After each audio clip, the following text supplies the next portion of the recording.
નમસ્કાર મિત્રો, સ્વાગત છે તમારું ગ્લોબલ ગુજરાતી અપડેટમાં.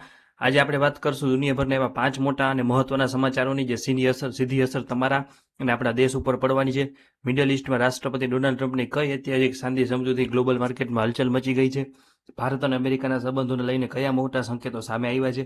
આ સાથે જ આફ્રિકામાં ફેલાયેલા કયા ખતરનાક વાયરસના કારણે ભારત સરકારે ટ્રાવેલ એડવાઇઝરી જાહેર કરવી પડી છે. અને સૌથી મહત્વનું કે ભારતમાં નાણામંત્રીના નામે કયું મોટું ઇન્વેસ્ટમેન્ટ સ્કેમ ચાલી રહ્યું છે.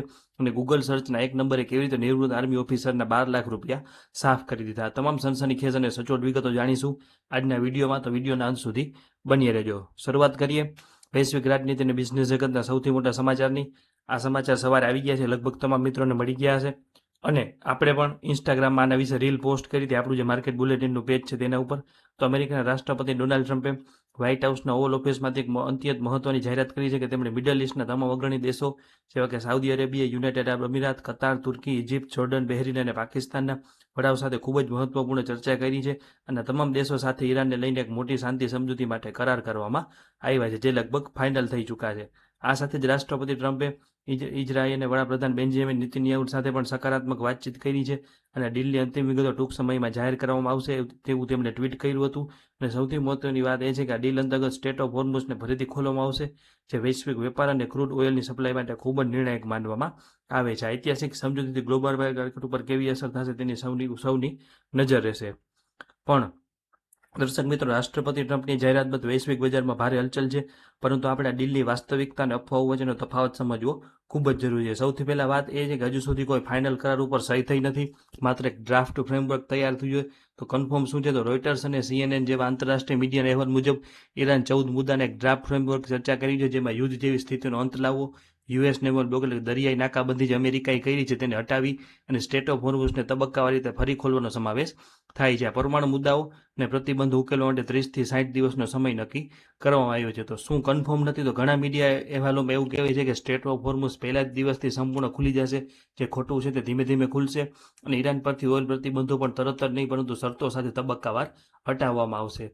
નવો વિવાદ શું આવ્યો છે? તો આ દરમિયાન ઈરાનની સત્તાવાર ન્યૂઝ એજન્સી ફાર્સ ન્યૂઝ તરફથી એક મોટું અપડેટ આવ્યું છે.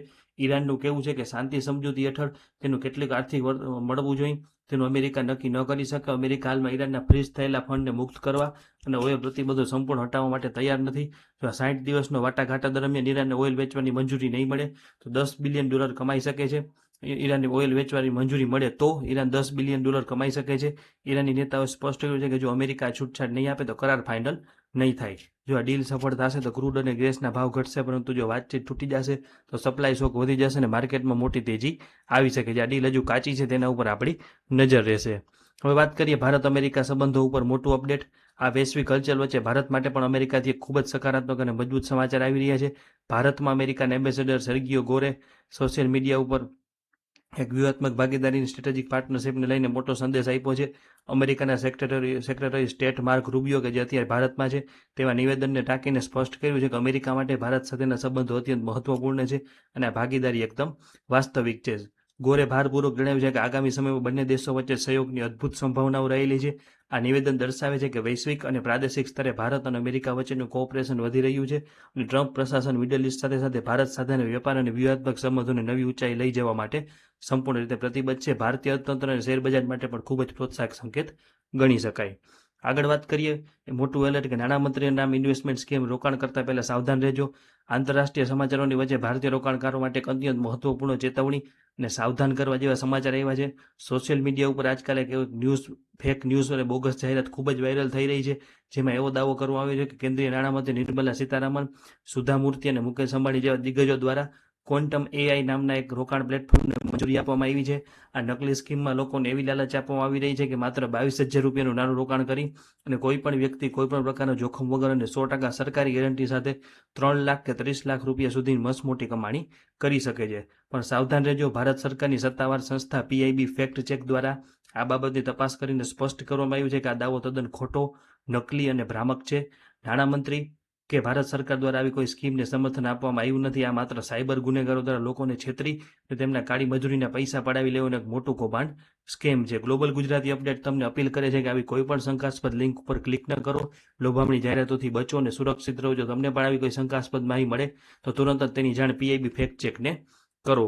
આગળ વાત કરીએ વૈશ્વિક હેલ્થ ઇમરજન્સીની, તો ગ્લોબલ હેલ્થ લઈને ખૂબ જ ચિંતાજનક અને મહત્વપૂર્ણ અપડેટ સામે આવ્યું છે.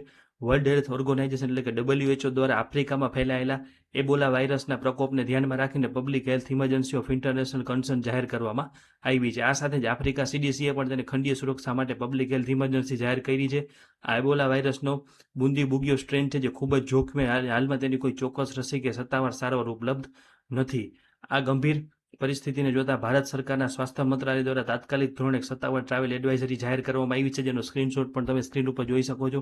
ભારત સરકારે તમામ ભારતીય નાગરિકોને democratic Republic of Congo, Uganda અને સાઉથ સુદાન જેવા પ્રભાવિત દેશોમાં બિનજરૂરી મુસાફરી ન કરવા માટે કડક સૂચના આપી છે. જોકે રાહતની વાત એ છે કે ભારતમાં હજુ સુધી આ વાયરસનો એક પણ કેસ નોંધાયો નથી, પરંતુ જે ભારતીયો હાલમાં આ દેશોમાં છે તેમને સ્થાનિક સત્તાવાળાઓને હેલ્થ ગાઈડલાઇન્સનું ચુસ્તપણે પાલન કરવાની સાવચેતી રાખવા જણાવવામાં આવ્યું છે. આગળ વાત કરીએ, ગૂગલ સર્ચ ઉપર કસ્ટમર કેર નંબર શોધતા પહેલા 100 વાર વિચારજો. નિવૃત્ત આર્મી ઓફિસર સાથે 12 લાખ રૂપિયાની છેતરપિંડી થઈ ગઈ છે. મિત્રો, હવે જે સમાચાર છે તે સ્માર્ટફોન વાપરતા દરેક નાગરિક માટે આંખ ઉઘાડનારા છે. તાજેતરમાં જ ચંદીગઢના એક નિવૃત્ત આર્મી ઓફિસર સાથે એક મોટો સાયબર ફ્રોડ થયો છે. તેમણે એક પાર્સલ મોકલવા માટે ગૂગલ ઉપર blue dart customer care number search કર્યા અને ત્યાં દેખાતા એક નંબર ઉપર કોલ કર્યો. તો સાયબર ગુનેગારોએ હોમ પિકઅપ નામના તેમની સાથે માત્ર 10 રૂપિયાનું ઓનલાઈન પેમેન્ટ કરાવ્યું. ત્યારબાદ પાર્સલ ટ્રેકિંગ અપડેટના બહાને તેમના વોટ્સઅપ ઉપર એક APK ફાઇલ મોકલવામાં આવી. જેવી ઓફિસરે તે ફાઇલ પોતાના ફોનમાં ઇન્સ્ટોલ કરી, સ્કેમર્સે તેમનો ફોન રિમોટ એક્સેસ મેળવી લીધો અને જોતજોતામાં તેમના બેંક ખાતામાંથી 12 લાખ રૂપિયા ઉપાડી લીધા. તો ગ્લોબલ ગુજરાતી અપડેટ તમને અપીલ કરે છે કે ગૂગલ સર્ચમાં આવતા કસ્ટમર કેર નંબર ઉપર આંખ બંધ કરીને વિશ્વાસ ન કરો, કારણ કે સ્કેમર્સ નકલી વેબસાઇટ નંબર અપલોડ કરી અને લોકોને છેતરે છે. વોટ્સઅપ ઉપર આવેલી કોઈ પણ અજાણી APK ફાઇલ કે એપ ક્યારે ઇન્સ્ટોલ ન કરો. હંમેશા કંપનીની સત્તાવાર વેબસાઇટ ઉપર જ નંબર મેળવો. જો તમે પણ આવા કોઈ સાયબર ફ્રોડનો ભોગ બનો છો તો તરત જ 1930 નંબર ઉપર કોલ કરો અથવા cybercrime.gov.in પર જઈને ફરિયાદ નોંધાવો. તો દર્શક મિત્રો, આ હતા આજના વિશ્વ અને ભારતના સૌથી મોટા અને ગંભીર અપડેટ્સ. વૈશ્વિક સ્તરે ભલે મોટા ફેરફારો થઈ રહ્યા હોય, પરંતુ સ્થાનિક સ્તરે આપણે ડિજિટલ ફ્રોડ અને લોભામણી જાહેરાતોથી ખૂબ જ સાવધાન રહેવાની જરૂર છે. ક્યારે પણ અજાણી લિંક્સ કે કસ્ટમર કેરના નકલી નંબર ઉપર વિશ્વાસ ન કરો અને સુરક્ષિત રહ્યો.